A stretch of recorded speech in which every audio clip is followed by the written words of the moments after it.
Greetings and salutations, friends, and welcome back to the Horus Heresy lore breakdown, where we are on book number 23, The Angel Exterminatus. And we get back in it in a somewhat unexpected and exceedingly unwelcoming place, Fabius Bile's Apothecarium, where we are introduced to two Imperial fists. One, we already know, Felix, the commander of the single company of the Cadmean Citadel, and Navarre. He was captured aboard the Iron Blood as Captain Tyre led the assault upon the Primarch's flagship. They reached all the way to the Primarch's sanctum, but there Perturabo put a bloody and violent end to the Imperial Fist's boarding of his vessel. So clearly, some of them survived. Though, whether or not you can call their current fate survival is, it might be stretching the definition of the word. Being turned into one of Fabius Bile's experiments. Survival in only its most literal form. But Felix has not given up hope yet. He wishes to struggle, and when Fabius shows up, he swears that he will kill him, which Fabius, of course, just laughs at. I am actually genuinely sure that he does hear that quite often. Let's be fair. That is probably the most common threat that is uttered by his various experiments. In this case, though, who knows? Who knows? The Imperial Fists are stubborn little bastards, after all. He might actually make good on his threat. I guess we shall find out. Fabius is, of course, up to his usual nonsense, blah, blah, blah, unlocking the Emperor's work, blah, blah, blah. I shall do better than him. Ah, poor Fabius. If only he knew. If only he knew that his life work would be superseded by some rando tech adept. Oh, poor Fabius. I genuinely almost feel bad for him. I mean, how many thousands of years will he toil for this? Poor Fabius. Meanwhile, Perturabo and his triarchs are holding council. None of them are particularly trusting of the Emperor's children, and Perturabo expands upon his reasons for going along with their plan. He thinks that perhaps Fulgrim is either seeking to seize the weapons and then hand them over to the War Master for his own glory, or alternatively, that he is seeking to seize them for his own glory, purely, and not hand them over to the War Master at all. In this case, the best thing that the Iron Warriors can do to try and prevent this is, of course, to tag along and take control of the weapons before the Emperor's children get to do any nonsense. And Perturabo is convinced that there are weapons, because surely Fulgrim would come up with a lie with a kernel of truth to it, yes, to properly ensnare his brother. And, I mean, he's not 100% wrong, but he is wrong, let's just put it like that. We also get a view of the Loyalists. A ship called the Sisypheum is shadowing the moves of the traitors, and it has a ragtag crew aboard it consisting of a single Raven Guard, a handful of salamanders, and mostly Iron Hands, Space Marines, and Mortal Serfs. It has established contact with a fair few other small cells of resistance fighters utilizing codes based upon special geological samples found only on Ferrus Manus' homeworld. They have been organizing the occasional needle strike against the traitors, but by and large they are too scattered to really inflict that much in the way of damage. They'll kill a scouting vessel here, some transport here, some survey vessels. The occasional military target also will be pounced upon and destroyed. In one occasion they actually managed to knock out several military vessels, so they're clearly doing damage, but in comparison to the thousands of ships that the War Master now commands, they are an annoying gnat at worst, and they are looking for a way to be a bit more than that. And their chance came after having captured a crypto whatever the hell, a MacGuffin, essentially, that allows them access to the traitors' communications networks, where they then discover the meeting between the two Primarchs. At first, I imagined they might have had an assassination attempt in mind, but after hearing what Fulgrim had to say, now their mission objective spins to preventing the traitors from acquiring these weapons of ancient myth. Whatever they may be, the traitors want them, and so the Loyalists are going to try and keep them from them. The question is, how the hell are they going to move into a warp storm? Well, that was the same problem that the traitors had, but the Eldar Guide talks about the ways above. Webways, presumably, in which the Eye of Terror can still be travelled in some relative safety. And the Loyalists also have their own Eldar. How did everyone come across Eldar so readily all of a sudden? Oh well, his paths are known as the paths below, which, well, there you go. Paths above and the paths below. Lovely. No chance of the two ever intermingling, now is there? Foreshadowing 101. Oh well. But now the Loyalists and the traitors are both on their way, and we've heard from Petrarba, we've heard from the Loyalists, so surely now up next is Fulgrim, and yes indeed, from the point of view of Lucius. He tells us already something that, well, we kind of already knew, I suppose. The various leaders of the Legion, not the captains, not the, rank leaders, but just what would we refer to them as to? Martial authoritatives? Thought leaders? I don't even know. The high and mighty of the Legion, let's leave it at that. And they are now all gathered in the Phoenicians' new court, where they are going to be receiving I would say military briefing, but a preaching to, a sermon, a speech perhaps, who the hell knows. But all pretense of rank has now completely disappeared from the Legion. They no longer operate based upon the old quaint ideas of a military hierarchy. Though, of course, there is no question as to who rules the Emperor's children, obviously. Fulgrim sweeps into the room, walking on a carpet of living people. Christ.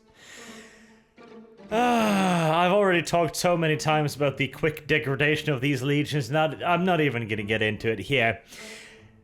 He starts talking about his plans, how he's tricked Petrarbo into going along with his ploy, and then Lucius speaks out and says, what will happen when Petrarbo learns that you have tricked him?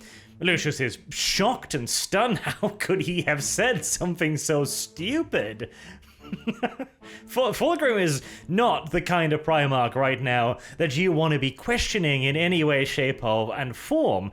And yet, here is Lucius asking the unfortunate questions. But luckily for Lucius, Fulgrim understands what's going on as he reintroduces Eidolon. Yes, indeed. The previous commander, Eidolon. The guy that Fulgrim, made a little bit shorter by cutting off his head, then dunking that head in a vat of wine, which the rest of the captains then drunk. Yeah, he's back. I really don't like this, by the way. I really don't like this. On the one hand, Eidolon's death was so out of nowhere to the point of just being retarded, but then bringing him back again is equally ridiculous. So you kill a character because reasons, and then you bring him back again because reasons. And I mean, it does have kind of a story reason later on, but it's so painfully convoluted and unnecessary, really. Oh well, but yeah, Fabius Bile can fix death now. Oh god, come on. It's like, I mean, I guess it would be theoretically maybe possible to bring back a brain in a severed head if you get to it within minutes, but god, like he fetched his head long after the feast. Like, Never mind, I'm not even going to get into this. You know it's bullshit, I know it's bullshit. Let's just move on with the show, shall we?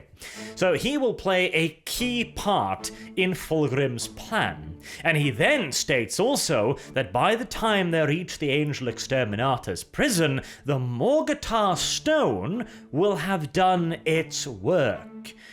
And I will arise in the flames of Peterabo's death. Oh my. Well, we all knew that Fulgrim didn't exactly have hugs and kisses in mind when he sought out Peterabo, but now he has stated it outright.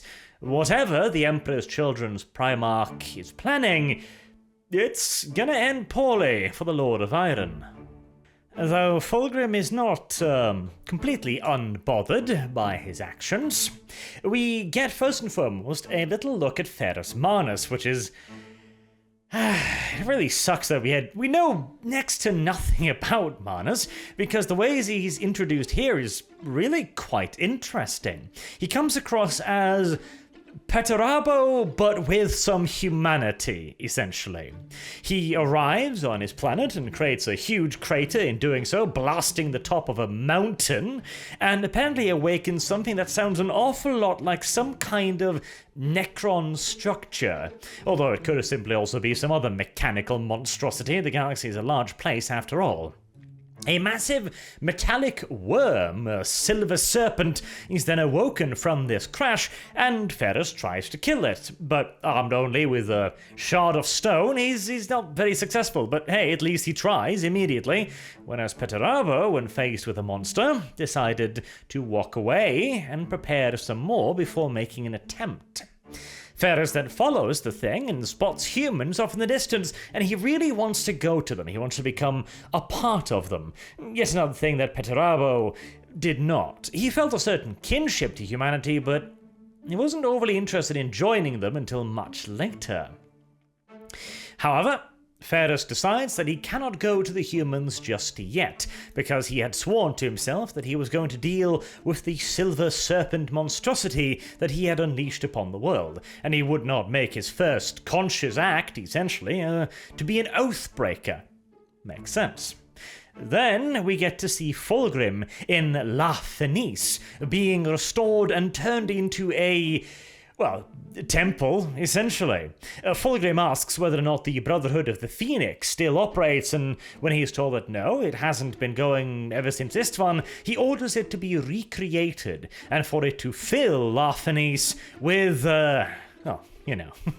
the usual Slaaneshi horribleness, to create a, again, literal temple. He also goes a bit crazy at one point when he's looking around at all of the mirrors, all of the reflections, and he swears that he can see his brother, Ferrus, reflected back at him. There is a suggestion this might be the demonic entity that he has trapped within the painting, but... there is also an interesting quote at the end, where Ferrus, after having waved his sword around and ordered the visage to show itself, he calms himself down, then orders for a chirurgeon to come to his personal chambers to drill a hole in his skull. To relieve the pressure, I do suppose. He states to the darkness that he will have what he desires, regardless of the cost. And Ferrus Manus seemingly responds, yes, but you will lose everything you had. That doesn't sound like the kind of thing a spiteful demon trapped in a painting would say, now does it? Again, the reflection bloody cracked. See, this could have been a genuinely really interesting story point. I keep thinking about a video I'm gonna have to do on this. And now the English language betrays me. Fuck me gently. I am almost glad these Horus Heresy things are the more casual, out-of-hand things, because... what was it? Redemption, that was the damned word I was looking for, yes. Redemption, the redemption of Fulgrim. I've been thinking about that more and more, and imagine a Fulgrim with essentially Ferrus Manus as his guide. Perhaps even to the point where Ferrus Manus was partially in control of Fulgrim, being his morality, being his guide, being his strength in many ways as well, as his friend. Fulgrim's best friend was Ferrus Manus, and Ferrus Manus' best friend was Fulgrim. They could complement one another, build each other up, whilst also Ferrus holds Fulgrim to his actions. He pushes him to take responsibility. He pushes him to be better, to become a hero, to seek his retribution. So many interesting things you could do with that, but they're fraction fucking cracked.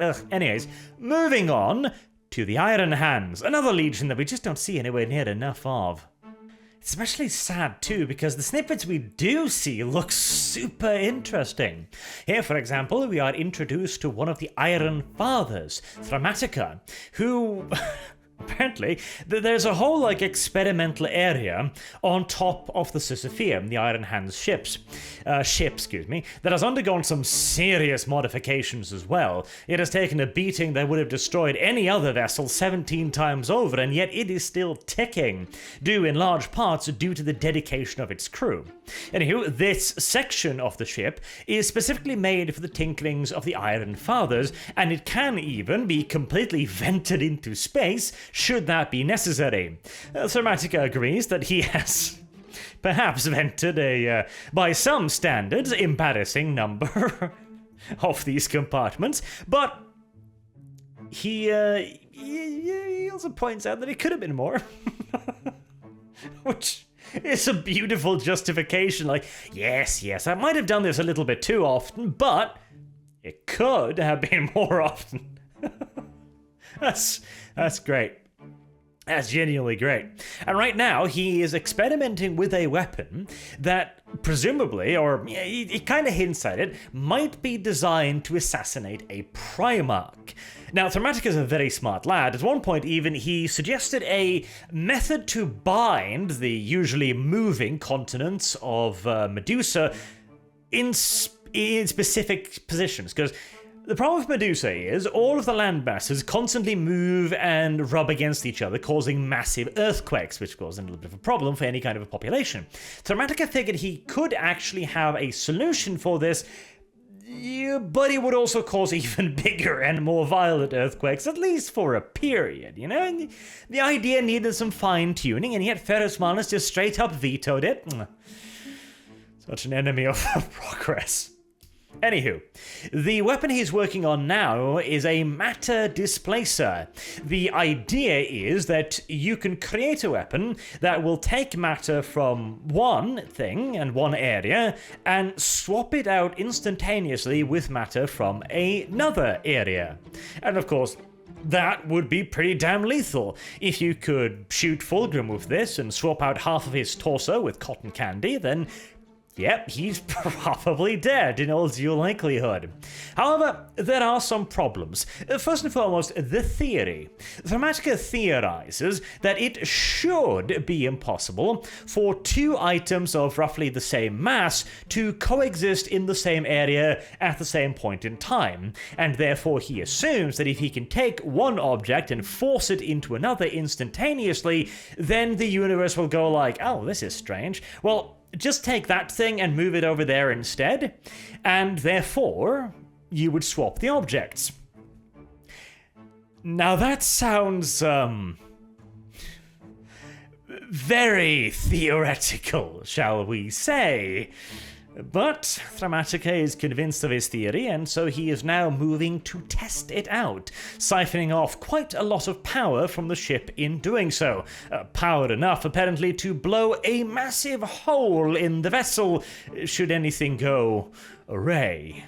And on that note, Thaumatica is not undertaking this experiment entirely solo. Wayland is there as well, and he is the one that de facto saves the ship by cutting off the power to the experiment, whilst Thaumatica is just no, go, more power. Despite every single readout indicating that a catastrophic failure is imminent.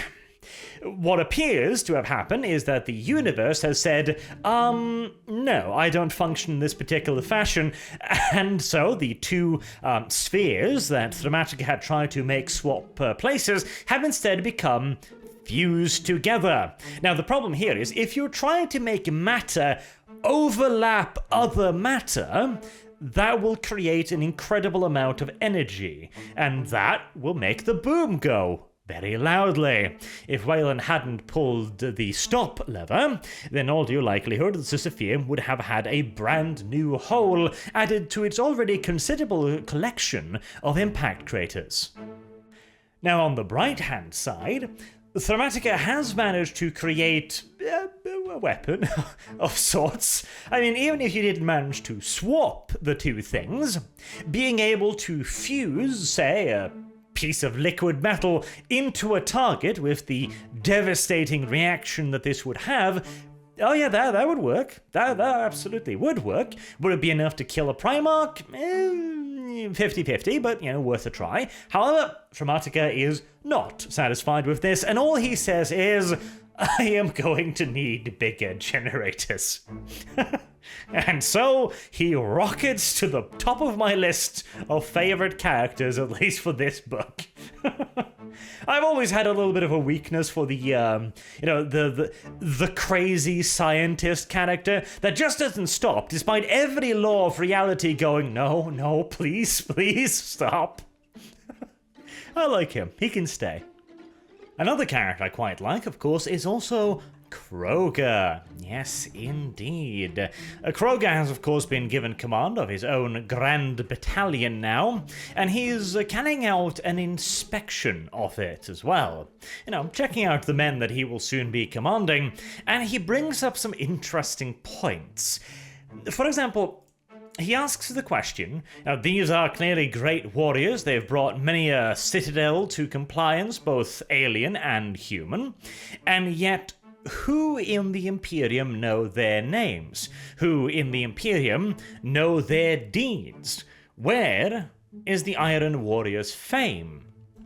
That is a very interesting question, frankly, because where is the Iron Warrior's fame? Again, it's never really been explained in any kind of satisfactory fashion, in my opinion, why the Iron Warriors were so overlooked, or why they felt so overlooked. Now, Kroger here does present us with one possible alternative. He essentially says that the ones that should have been clambering for news about their son's exploits were all dead and dust on Olympia. That's rather interesting. Because if everyone who were, supposed to be clamoring for their exploits are dead and dust on Olympia, right, okay, that makes a degree of sense, absolutely. They did wipe out Olympia, of course, and there is certainly a degree of guilt within the Legion over this, although it is heavily suppressed. In fact, Perturabo has de facto given out an order stating that they are not to feel any guilt for their actions on Olympia. I didn't word it quite that strictly, but de facto, guilt is the rust that wears away at the iron. But nevertheless, the destruction of their homeworld has clearly quite heavily impacted the Legion, even though, again, it was just a planetary compliance like any other, and other Primarchs had done worse, as, Kurz, again. But hey, details. What is the interesting part here, more so than merely that, is why aren't there anyone else? Because he mentions those who should be crying out for news are dead and dust on Olympia. Right, fair enough, that was their home world, obviously, but they brought many other worlds to compliance. What happened with those populations? Are they not clamoring for news of the Iron Warriors? Or is Kroger suggesting that literally the only world who gave a shit about the Fourth Legion was Olympia? Now that brings us immediately to a fair few wider implications as well. If that is the case, then why? Now, we have heard a little bit of a suggestion of this earlier too, about how the Iron Warriors were very harsh on the worlds they conquered, and also created garrisons that both fortified and essentially, it sounds like, suppressed the planets that they conquered. Alright, there's even a spiteful little mention at the beginning of the book about the Imperial Fist's fortress, where the conqueror makes fair his walls, and the conquered love him for it. Essentially suggesting that, the Imperial Fists make pretty fortifications, and so the people love them for them. It's, a golden cage, that's probably the best metaphor. It's still a cage, but it's a pretty cage, and so the populace approves. And, he's correct, absolutely. But what they seem to be, just again, deliberately overlooking, more probably, is that, alright, that sounds hypocritical at the surface of it, but when you really dive down into that sentence and look at it, you immediately discover that, okay, so one of these two, the Imperial Fists and the Iron Warriors, one of them rebuilt society. One of them levied militia forces from the world. Now, that in and of itself is significant because that, of course, means that they were beloved enough that the populace actually actively wanted to fight for their conquerors. And, of course, the Imperial Fists have clearly had a very different approach to conquering these worlds, again, as we can see by the simple fact that the populace is lauding them, is praising their efforts, is celebrating them, and again, also is willing to fight for them. Where are the Iron Warriors recruits? They do have the Thorakitai, whatever. I can't remember the full name. They are originally from Olympia, so there's that. But clearly Olympia wasn't loyal enough since they burnt it. But what about the other stuff? This wasn't the home world of the Imperial Fist. This was just some minor garrison world, described as some insignificant gathering of Imperial Fists. I think perhaps what the book is suggesting is that the Iron Warriors were essentially such brutal conquerors to the point that they practically wiped out anything and everything of the populace that they were supposed to take over and control.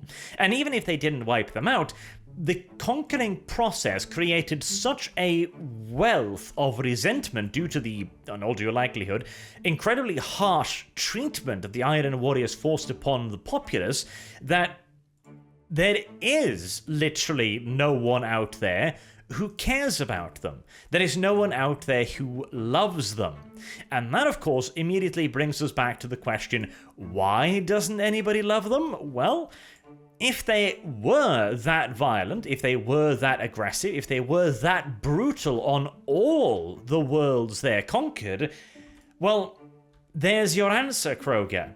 That's why nobody knows these men's name.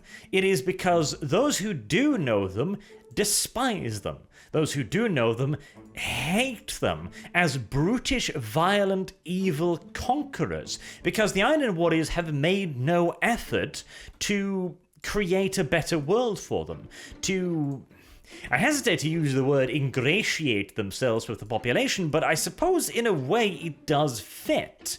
Whereas the Imperial Fists made clear and overt efforts, at the very least so suggesting that they did, to improve the lot of the people they conquered, I don't see any suggestion of the Iron Warriors doing the same. Which, of course, again, very interesting, because Petrarbo keeps whinging on about how he, really wanted to be a poet and a peaceful person. And how, is it Toromino? No, it was a Stone Rod, wasn't it? Another one of the Warsmiths, who, on every planet he conquered, he goes like, I shall return and build here, and never does. What is it that prevented them? That is the interesting question. Again, what was it that prevented them from returning? And again, I really do not buy the supposed excuse that it was somehow the Imperium that did this. Even Petrarbo goes on to mention this a little bit later, when he's staring into the star Maelstrom. He has a little bit of a monologue with himself, asking himself questions like, Why is this the first time he's near the Star Maelstrom? Why did he never decide to visit it before? And he even mentions, like, he's a Primarch, he's in command of an expeditionary fleet. No one would have questioned him if he had decided to go here. And yeah, no, I don't think anyone would have. This is absolutely a prerogative of being in command of a Space Marine Legion, and, even further than that, an Explorator fleet. And yet he simply states that there was no need for it.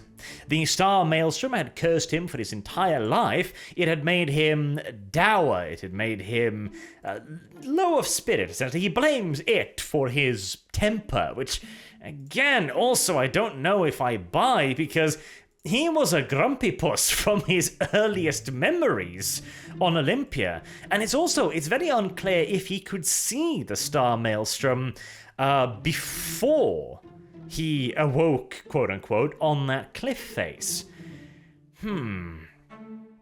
This bears a lot of further exploration, honestly, I think.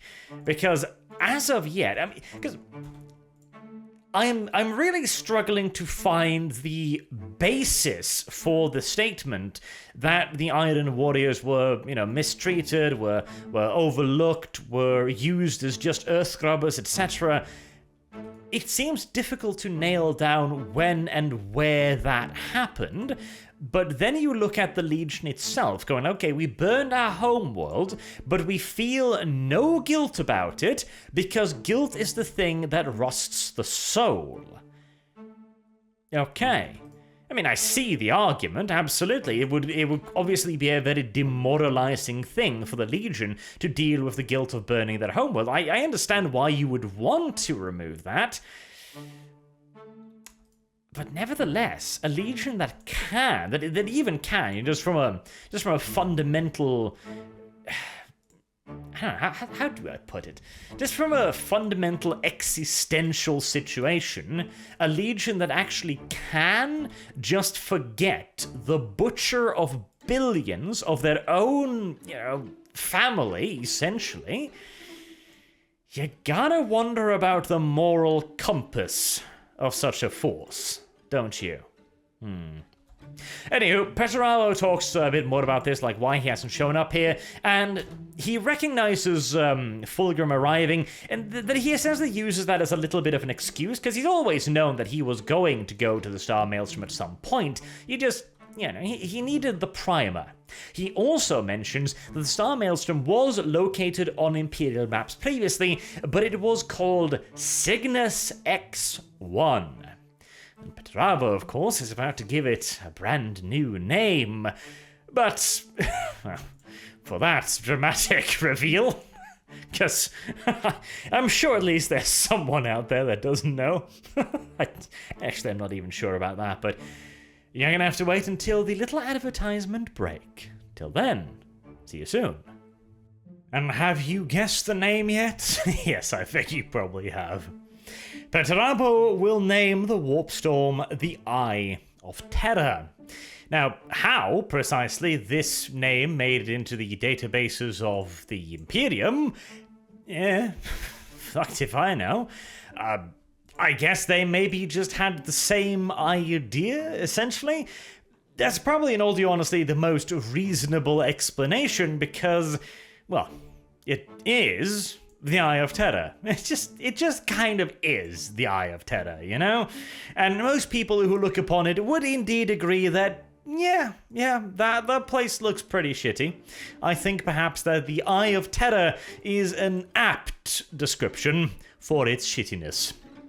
Alternatively, he does mention that when he updates the name, it will automatically be uploaded into all of the other databases scattered throughout the fleet, but I'm pretty sure that is in reference to just the traitor fleet as it is at that point in time, rather than being the, Imperium-wide flotilla. Surely, otherwise the traitors could enter whatever the fuck they wanted into the Loyalists' map archives, and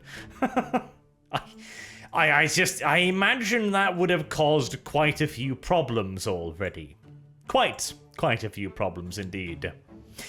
We also now get an interesting little side passage or two as well. First and foremost, let's do the Loyalists. The Loyalists are, of course, following the traitors in the different paths, which are apparently faster, somehow, through some Eldar webway logic than the paths used by the traitors, which is nice, I guess. At least that'll allow them to get there first, which is always very useful, absolutely. But even more useful is the fact that their captain, their leader, Captain Branton, who has been severely wounded and is resting in a stasis chamber, that being pretty much the only thing that keeps him alive, that and an ancient mysterious artifact called the Heart of Iron. Now, the problem is, this artifact appears to be killing Branton rather than fixing him. Now, don't get me wrong, it's fixing him too, but it's killing him a hell of a lot faster than it's fixing him. Now, that is usually a bit of a problem, and they've already mentioned that if they were to turn off the stasis field, which of course freezes all time within it, then Branton would die much quicker than he would heal. However, the heart may have been designed specifically to operate with a stasis field. Now, that is impossible, basically, because nothing can change within a stasis field. That's what it is. A stasis field literally just freezes time, and so nothing within can actually change. But on the other hand, during one session where one of the Loyalists is speaking to their deceased captain, hoping that might help him somehow, again, bullshit, but, more for the living than the dead, as the wounded, I suppose, as the book mentions. However, he then stands up at the end of his vigil and notices that Captain Brandt, who had 4 mass reactive shots punched into his chest, blowing ginormous holes in him, now only has 3 craters in his torso. Huh. Yes, now that is interesting indeed. Now, again, that should be impossible, but, well, impossible. The impossible is nothing more than a different word for less than entirely likely, at least in these circumstances. Then we move into a rather interesting little portions. We already know about the Iron Warriors' Dodecatheon, the place in their little guild where they refight battles. It's kind of their lodge in a way, but it is not a lodge of Lorgar's creations. In fact, they even specifically mention that when one of Fulgrim's...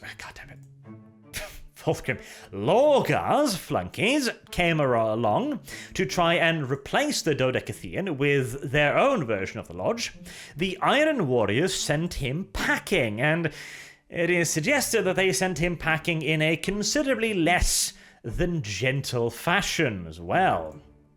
Very interesting. Now, again, they do call this their lodge system, but it's not really. Not in the way that we would know the lodges anyway. It's very, very different from that. In fact, the best way I would describe it is, well, it's kind of like a 40k hobby club. I guess. And ironically, they have these ginormous tables where they refight the battles of yesteryears, and they can run various simulations. And they literally function by creating simulations either via electronic means, like computer screens and holograms, or it is also mentioned that they actually have literal, like, board pieces that can be used to represent units as well. But it's also very clear that they also have a computer program that does this, as they're capable of spooling the time forward and backwards at command. Though I suppose it's also possible that there is a mechanism worked into the table that does this even with physical models, but the way it is described certainly seems to suggest that it is an electronic thing rather than, solid models. Although they can also use solid models as well. Harker, feeling all brave and such nonsense, decides to get involved with a simulation of an assault upon the Imperial Palace, where previously the defenders were utilizing the tactics of the Imperial Fists, and they were crushing the attackers quite easily, quite one-sidedly in fact. And Harker says that I can do better, but I don't want to fight the tactics of another legion. I want to see what happens when Perturabo defends the Imperial Palace. And so Perturabo takes on the position of defender, whilst Kroger, is launching his attacks. And predictably, he gets his ass fucked. What other outcome was honestly likely in a confrontation between a freshly elevated warsmith and Perturabo, a Primarch?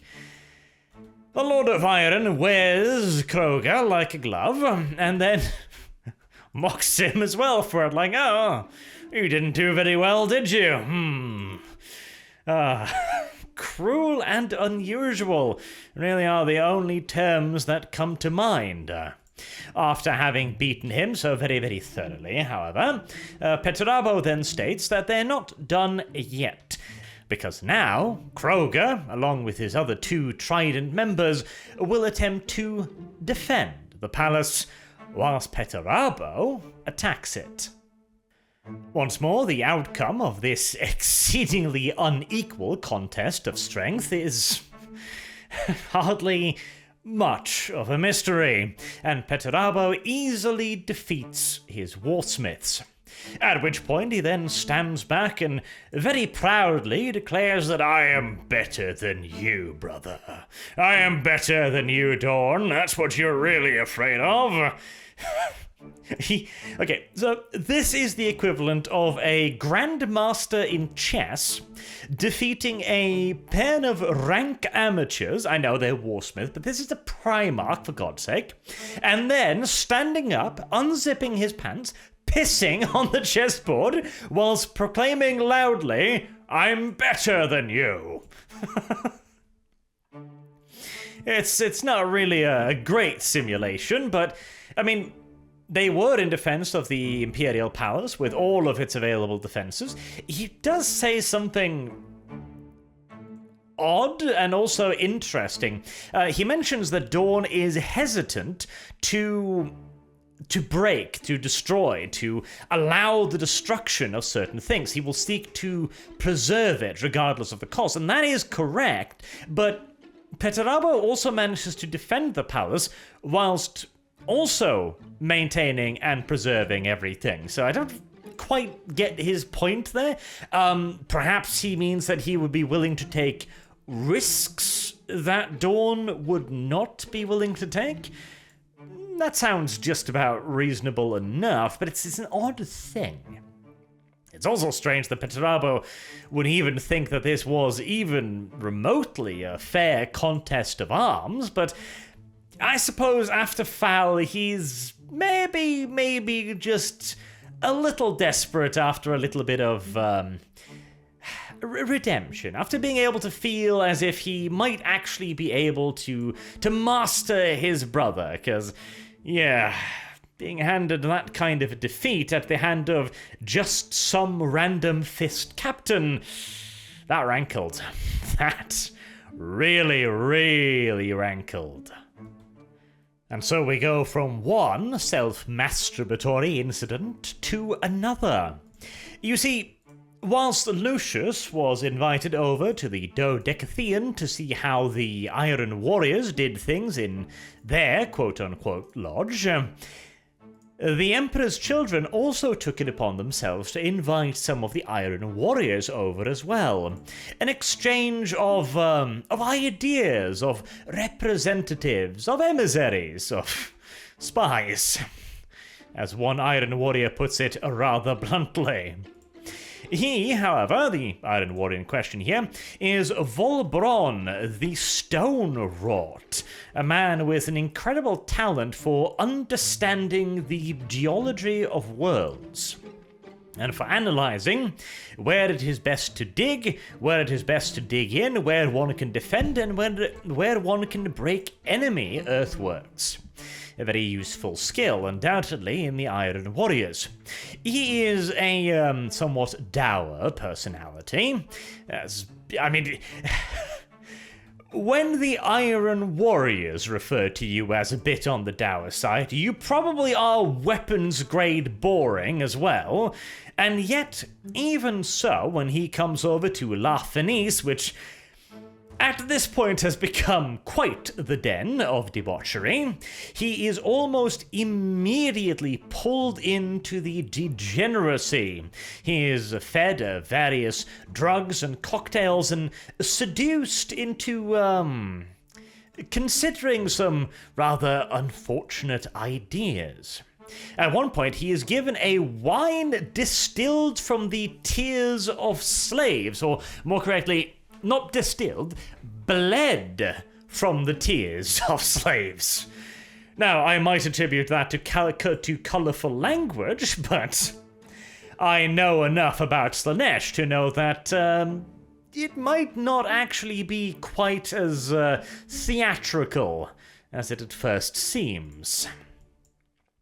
This heady mixture is enough to seem to rob him of his sensibilities, and for an instant, whilst Lord Commander Adolin, who is their gracious host, is whispering some more poisoned words into the Stone Rot's ear, amongst others that, this is not the way of the Iron Warriors, sure, but it could be, if someone were to introduce these ways into the Dodecatheon.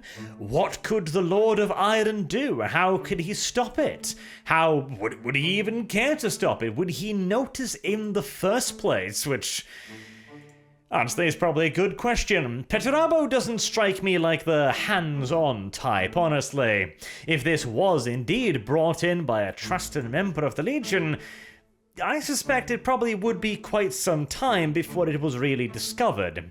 And considering Perturabo's temper when/if it was discovered, it probably would lead to, well, damn near straight up a civil war within the Legion, as those, of course, hooked on the train of sensation would never give it up willingly. No. Oh, absolutely not. And Perturabo probably would not be willing to humor their new decadent ways. It is rather interesting. So I'm doubting that Lord Commander Adolin would just, do this just because. I would presume he probably had instructions to this. He is, however, stopped before going completely ballistic, which is quite fortunate, I do suppose, by a rather blunt intervention by one of his chargers, who simply chooses to punch him straight in the face and drag him back off to the Iron Blood, where the apothecarian takes a look at him. And, well, what they find is almost as disturbing as what they don't find. Which sounds a little bit cryptic, but considering we're dealing with Slaaneshi nonsense here, that should hardly come as too much of a surprise. Whatever it was that the Emperor's children put into this poor warsmith, it was very potent and essentially unknowable, as even the Iron Blood's apothecarian is not able to figure out what exactly happened. All they know is that this is not good, and it clearly has something to do with the clear and evident degeneration of the Emperor's children. Perturabo comes in and even states outright that this seems to prove the wild rumors that they heard about the Emperor's children, that they had carried out wild, orgiastic, I suppose, rituals, and that they apparently worship ancient demon gods. Now, of course, this would sound utterly insane to anyone within this universe, because demons? Gods? This is the kind of absurdity of old night that the Imperium had long since rejected thoroughly, and the Iron Warriors clearly have not been as invested in the various secrets of the universe as the other legions have. This also being made evident, of course, by the mention of Fulgrim's... God damn it. What the hell is wrong with me today? Lorgar's lodgers, and how they were immediately tossed out from within the Legion, very, very swiftly, and with considerable prejudice. It is rather interesting, though, because, again, the Iron Warriors strike me almost as if they basically should be a loyalist legion at this point. Their reasons for their betrayal are so weak. It's like, oh, you Exterminatus the world. Right. How horrible. How terrible. That's only a crime that every other legion has committed over and over again at this point. How can you live with the guilt, you know? Maybe I feel like I am overstating matters, at least to some extent, but it does annoy me that this is their apparent inexcusable guilt, you know? But they are also very, very clearly not at all interested in turning out like the Emperor's children. They have a disgust for them, a deep and proper disdain for them. And this is disdain that they will maintain pretty much throughout the entirety of their traitor careers. To the point that in modern 40k, I also wish there was more of a delineation. Modern 40k, in many cases, fails to live up to the promises of 30k, honestly. Like Magnus. I've heard rumors, for example, that apparently the reason why Magnus is such a cunt in modern 40k is because he is at least partially infested by a demonic presence, and so he's kind of, he's bouncing in between the demon Primarch version of himself and the old version of Magnus, the two competing personalities clashing and fighting, which sounds really interesting. I do hope that'll be expanded upon far more. Honestly, reading the new lore, like, I am busy enough getting through the Horus Heresy to get through everything else that is released as well, but sooner or later, I will be done with the Horus Heresy, and maybe I can move on to some of the new stuff too. That would be, that would certainly be something. Now, of course, Perturabo again states that no one else in his legion will be allowed to travel over to the Andronicus, the Emperor's children vessel, to partake in any of these gatherings, because he wishes to prevent whatever has happened to the Emperor's children from happening to his own legion, which certainly does make a great deal of sense. He also states that he will be having a little bit of a chat with Fulgrim, and is heavily implied that this will not be a particularly kind or gentle conversation.